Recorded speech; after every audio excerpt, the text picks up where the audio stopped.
अस्सलाम वालेकुम प्यारे दोस्तों, गुजारिश है कि हमारे चैनल को सब्सक्राइब जरूर कीजिए और साथ ही साथ बेल आइकॉन के बटन को दबा दीजिए ताकि हमारी अगली वीडियो का नोटिफिकेशन आपको मिल सके। शुक्रिया। डॉक्टर वोल्ट एक मशहूर ब्रिटिश इंजीनियर था। उसने 1904 से लेकर 1911 के अरसा के दौरान लाहौर से लेकर जालंधर रेलवे लाइन को बिछाने की निगरानी की थी। उसने 1924 में एक किताब लिखी। उसका नाम माई बिटर मेमोरीज था, यानी मेरी तलख यादाश्तें। उसमें वो एक वाकया लिखता है। 1904 में Birmingham university of civil engineering से bridge and development special degree लेकर दिल्ली आया तो दिल्ली में मौजूद डिप्टी डायरेक्टर मिस्टर पेवल ने मुझे हुक्म दिया कि तुम फौरी तौर पर पटियाला रेलवे डेवलपमेंट ऑफिस में रिपोर्ट करो। तो मैंने हुक्म की बजावरी की। जब मैं पटियाला सब ऑफिस पहुंचा तो वहां पटियाला ता लाला मूसा, यानी कि पटियाला से लेकर लाला मूसा के लिए रेलवे लाइन बिछाने के लिए इब्तदाई सर्वे हो रहा था। यहाँ पर मैं ये बताता चलूं कि ये इलाका उस जमाने में बेहंगम, तवील, खौफनाक जंगलात से घिरा हुआ था। लाला मूसा इस वक्त पाकिस्तान के पंजाब में है, जहाँ आसपास काफी जंगलात हैं। मेरी हैसियत पटियाला डेवलपमेंट में चीफ इंजीनियरिंग की थी। मेरे मातहत 50 मजदूर और 2 सब इंजीनियर थे। जब मैं वहां पहुंचा तो उन्होंने बड़े अच्छे तरीके से मेरा इस्तकबाल किया। मसलोरी सिंह सुपरिटेंडेंट ने मुझे पहले दिन मेरे स्टाफ से मिलवाया और फिर जारी काम की ब्रीफिंग दी। वहां मौजूद तकरीबन सारे मजदूर इंजीनियरिंग स्टाफ और दूसरे शहरों से आए हुए थे, चंद मकामी भी थे। सच्ची बात है, शुरू में सर्वे हो रहा था। रिहाइश के लिए उस वक्त के मुताबिक मुझे गवर्नमेंट ने अच्छी रिहाइश दी थी। मुझे 2 खिदमतगार भी दिए गए। उनमें एक हिंदू सुंदर लाल और दूसरा एक मुस्लिम काशिफ था। ये दोनों दिन भर मेरी खूब खिदमत करते और रात को मैं उनको अपने पास बिठाकर वक्त गुजारने और बोरियत दूर करने के लिए हर किस्म की पुरतकल्लफ गुफ्तगू किया करता। और इस सिलसिले में आहिस्ता आहिस्ता रात जागने के शौकीन दीगर मजदूर एहलकार इस महफिल में शरीक होते जा रहे थे। बातों बातों में एक दिन सुंदर लाल ने बताया कि सर, मैं यहाँ का मकामी हूँ। मेरा इस गाँव इस जंगल से 10 कोस के फासले पर है। मैं वसूख से कह सकता हूँ कि मैंने एक दफा इन जंगलों में पिछल पैरी को देखा है। उसकी बात काटते हुए मेरे करीब बैठे हुए दूसरे खिदमतगार काशिफ ने इसका मजाक उड़ाते हुए कहा, यह सिर्फ रात गुजारने के लिए इस किस्म का शोशा छोड़ रहा है। तो उसने जवाबन गुस्से से कहा, भगवान की कसम मैं सच बोल रहा हूँ। वाकई मैंने बजाते खुद अपनी आंखों से इस जंगल में काले रंग की बदशक्ल औरत देखी है जिसकी आंखें बहुत खौफनाक थीं। तो मैंने सुंदर लाल को डांटते हुए कहा, सुंदर लाल, इस किस्म की बातें इस जगह मत फैलाओ, क्योंकि तुम्हारी इस अफवाह से यहाँ पर काम करने वाले अमले में ख्वामखा खौफ पैदा होगा। तो वो बेचारा सॉरी करके खामोश हो गया। हमें दिल्ली हेड ऑफिस से वर्किंग प्लान मिल गया था। उसमें हिदायत थी कि सबसे पहले इस जंगल को 4 कोस तक सामने से काटा जाए और फिर पूनम गांव के आगाज से दोबारा 4 कोस जंगल को काटकर उससे आपस में मिला दिया जाए। मुझे इस काम के लिए हेड ऑफिस ने सिर्फ 1 महीने की मुद्दत दी थी और मैं तो इस इलाके के जोग्राफिये से बिल्कुल नावाकिफ था। लिहाजा मैंने मुकामी चंद मजदूर और सुंदर लाल से पूछा कि मुझे बताओ कि इस घने जंगल के दरमियान 4 कोस के इलाकों में क्या कुछ है। मेरे सवाल पर उसने कहा, मैं यहाँ गया तो नहीं, लेकिन मैंने अपने पुरखों से सुना है कि इस जंगल के दरमियान में सिर्फ पानी के तालाब, बांस के दरख्त और बेहंगम छोटे बड़े दरख्त और घास के झुंड हैं। ये सुनकर मैंने बड़ी सोचो विचार और मशवरे के बाद ये फैसला किया कि खुदा का नाम लेकर जंगल को 4 कोस तक शुरू से काटा जाए। और इस काम के लिए मैंने 25-25 मजदूरों की 2 टोलियां तश्कील दी और उन्हें हुक्म दिया कि वो 2 इतराफ से इस जंगल को 4-4 कोस काट डालें। दोनों जानिब मैंने एक सब इंजीनियर दे दिया। वर्क प्लान को ए और बी का नाम देकर 2 हिस्सों में तकसीम कर दिया। बी प्लान जरा मुश्किल था, लिहाजा मैं उस टीम के साथ चल पड़ा। एक तो जंगल का रास्ता काफी मुश्किल और गैर हमवार था, दूसरे हमारे पास मौजूद जो लकड़ी काटने की मशीनरी थी, जो कटर थे, वो ज्यादा मौजू नहीं थे। 1 घंटे का काम 3 घंटों में मुश्किल से होता था और इस वजह से हमारा कीमती वक्त जाया हो रहा था।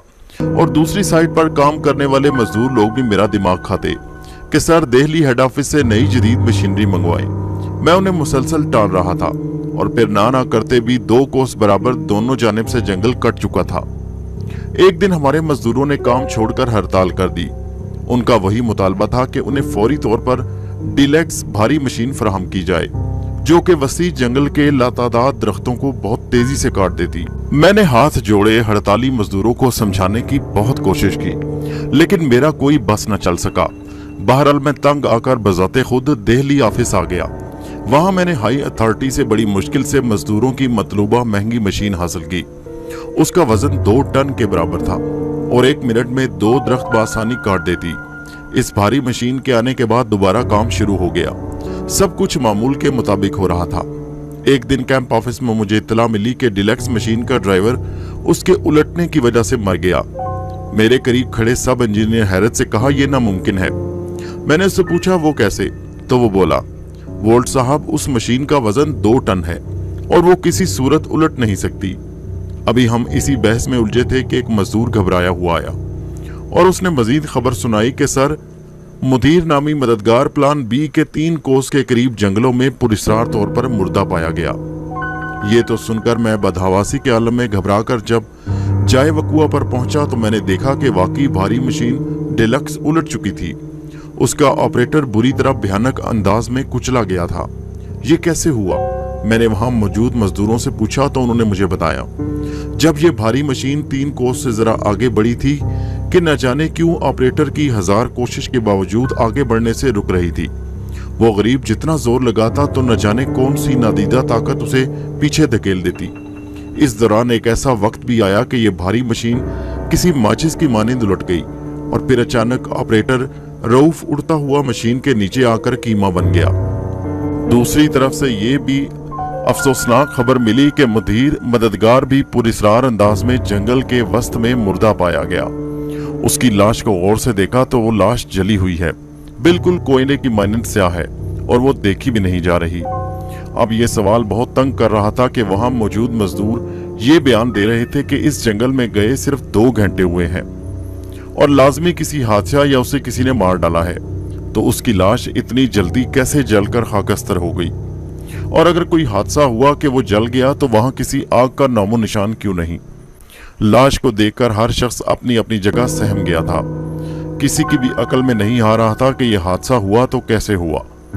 आग का उस जगह नामो निशान तक न था, मगर लाश बुरी तरह जली हुई थी और जलकर स्याह हो चुकी थी। अब ये बात तो बाद में तय करना बाकी थी कि उसकी मौत कैसे हुई। इस वक्त मैं दोहरी मुश्किलात का शिकार हो गया। रऊफ और मुदीर की पुरस्रार मौत ने मेरे एसाब पर लातादाद सवालात और अंदेशे पैदा कर दिए। उन दोनों की लाशों को चंद कानूनी मराहिल की तकमील के बाद उनके शहरों में भेज दिया गया। सुंदरलाल ने मुझे फिर ताकीद की कि सर, अब आप मेरी बात पर लाजमन यकीन करें कि मैंने वाकई इस जंगल में एक मर्तबा पिछल पैरी भयानक शक्ल की औरत को देखा था। मैं कुछ उसकी बात की हकीकत को समझ चुका था, लेकिन मैंने उसको इस मसलियत के तहत टाल दिया कि कहीं पटियाला जंक्शन में जारी रेलवे डेवलपमेंट का काम रुक ना जाए, क्योंकि इन वाकयात से वहां काम करते हुए मजदूरों और एहलकारों में खौफ न पैदा हो जाए। मैं उसे चापलूसी से और कुछ रुपयों का लालच देकर उस वक्त खामोश रहने को कहा। मैंने दिल्ली क्वार्टर से एक और डिलक्स कटर मशीन मंगवाई। रुका हुआ काम दोबारा शुरू हो गया और इस दौरान कोई वाकया न हुआ। चंद रोज आराम से गुजर गए। एक दिन बदकिस्मती से उस नई मशीन का ऑपरेटर मेरे खेमे में हाजिर हुआ और उसने मेरे सामने अपना इस्तीफा पेश करते हुए कहा, सर, मैं मशीन को लेकर जंगल की जानिब जा रहा था तो मुझे वहां एक अजीब सी बदशक्ल स्याह चेहरे पर मुश्तमिल औरत का वजूद नजर आया और फिर मैंने महसूस किया कि मेरी मशीन में कुछ खड़खड़ाहट पैदा हो रही थी। मैंने उसे वहीं रोक दिया, लेकिन मैंने इस बात का जिक्र अभी किसी और के सामने नहीं किया है, लिहाजा मेरी तरफ से माजरत है और मेरी आपसे दरख्वास्त है कि मेरा इस्तीफा कबूल करके मुझे फारिग कर दें। मैंने सूरत हाल का जायजा लिया और उसे एतमाद में लेते हुए कहा, अच्छा, तुम ऐसा करो कि अपनी लगी हुई सरकारी नौकरी को ना छोड़ो, तुम मेडिकल की बुनियाद पर छुट्टी लेकर चले जाओ। मैंने दोबारा मजदूरों को समझाया कि अपने हाथों आरियों से दरख्तों को काटें। नया ऑपरेटर अपना मेडिकल छोड़कर तवील छुट्टी पर चला गया था, लेकिन कुछ मजदूर मेरी इस चाल को समझ गए। उन्होंने आहिस्ता आहिस्ता इस काम की जगह से मुख्तलिफ बहानों से भागना शुरू कर दिया। अब मेरे पास 50 में से 21 की नफरी बाकी रह गई। मैंने मुकर्ररा तारीख को हेड ऑफिस रिपोर्ट भी करनी थी। मेरे पास वक्त बहुत कम था, लिहाजा मैंने अपने मजदूरों का हौसला बढ़ाने की खातिर उन्हें यह कहा, तुम लोग सूरत हाल से घबराओ नहीं, खुदा ने चाहा तो कुछ नहीं होगा। मैं खुद जंगल में जाऊंगा, तुम मेरे पीछे काम करते आना, मरूंगा तो मैं मरूंगा। डॉक्टर वोल्ट ने इस दिलखराश कहानी के उस मोड़ पर लिखा है कि मैंने अपने साथ चंद बंदूक बरदार मुहाफिजों को लिया और जंगल की जानिब कदम बढ़ा दिए। मेरे साथ सुंदर लाल और काशिफ भी थे। मैं आगे बढ़ता हुआ अपने हाथों से चेहरे के सामने आई झाड़ियां काटता हुआ साफ करता हुआ आगे बढ़ रहा था, जबकि सुंदर लाल और काशिफ मेरे पीछे चल रहे थे। मुझे तो सच्ची बात है कि उस वक्त कोई पुरस्रार चीज महसूस नहीं हो रही थी। मैंने अपने मुहाफिजों से कहा, दोस्तों कोई अच्छा सा गाना गाओ ताकि दिल बहला रहे। सबसे पीछे तकरीबन 100 गज के फासले पर मजदूर भी दरख्त काटते आगे बढ़ रहे थे। अचानक सुंदर लाल ने घबराहट के आलम में आगे बढ़कर मेरा पिछला दामन जोर से पकड़ा और चीखकर बोला, सर आगे कदम ना बढ़ाएं, मैं जो आपको रोक रहा हूं ये सब कुछ आपके फायदे के लिए है। मैंने उसकी बात मान ली। मैंने अपने कदम रोक लिए। सब लोग रुककर बुत की मानिंद खामोश हो जाएं, सुंदर लाल ने चिल्लाते हुए कहा।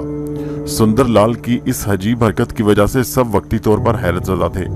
सब खामोश खड़े थे। थोड़ी देर बाद हमने ये देखा कि सामने तवील झाड़ियों में जबरदस्त हरकत पैदा हुई और फिर वहां दरख्तों शाखों पर बैठे तमाम परिंदे उड़कर एकदम आसमान की जानिब उड़ गए। ऐसा खौफनाक मंजर मेरी निगाहों ने पहली बार देखा। चंद घड़ियां बाद रोंगटे खड़े करने वाला पहला ये नजारा हमारी आंखों के सामने था। एक लंबी सी उधेड़ उम्र काली स्याह रंग वाली औरत एक लम्हे को सामने आई और हमारे सामने से यकदम गुजरी और फौरन घनी झाड़ियों में गुम हो गई।